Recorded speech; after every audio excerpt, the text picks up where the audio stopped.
I'm going to show you how to start a digital portfolio using new Google Sites. Typically, I have my students start just by kind of typing in sites.google.com. When they originally get there, it's going to bring them to the old Google Sites, and I always tell them to just come down here and click on the new Google Sites right here. You can also get to Google Sites using your little Google Apps icon, which is located right here as well, and they can find Google Sites there. When you get to the Google Sites page, you'll notice that there are tons of Google Sites on mine because I use Google Sites all the time. However, for students to begin building their digital portfolios or anything that you're having them build a site for, they're going to want to go ahead and click this red button right over here in the bottom left hand or right hand corner. When you click New File, it's going to open up to kind of a generic template right here. This is where students really get to start kind of putting together their site and see what kind of works best for them. A couple different things that I do want to show you is this toolbar right here on the right hand side. This is where you can start inserting text boxes, images, uploads from your Google Drive, as well as uploads from your computer. And there's also great tools that can allow you to import YouTube videos, calendars, maps, documents, anything and everything that you want. If you go ahead and click to the next page, this is going to be kind of a table of contents, if you will, of everything that you make and every page that you make.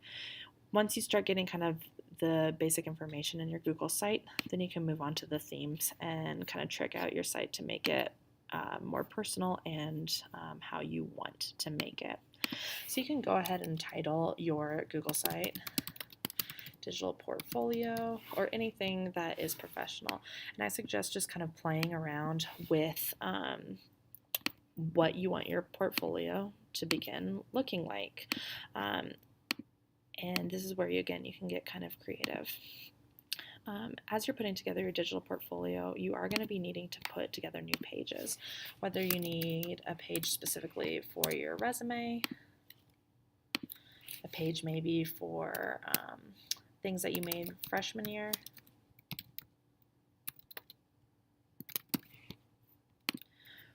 or any other information that you have. And here you can see that your pages are getting generated here, as well as along the top of your toolbar, if you will, at the top of your site. You can also change and add your site name right here. So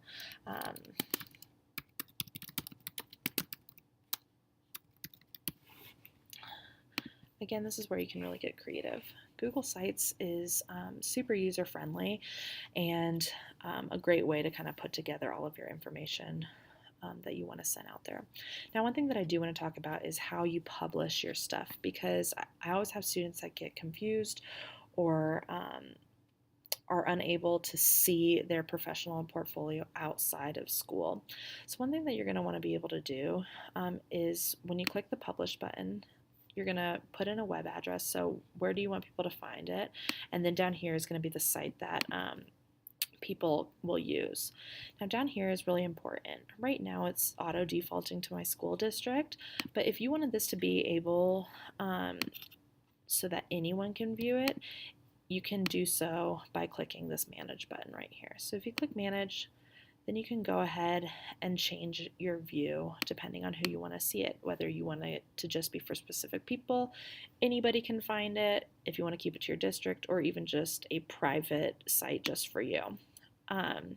You can also invite people to become collaborators or just view your profile if you were sending it, say, to an employer. Every time that you create something new on your professional portfolio, you're going to have to click the publish button, because it doesn't auto refresh kind of like Google Docs does or automatically save. You have to click publish anytime you make any changes and you want those changes to be reflected in your in the way that people view it. Here is where you can share with others also. Again, you can add collaborators, and then you can also view what your site looks like using the little eyeball tool.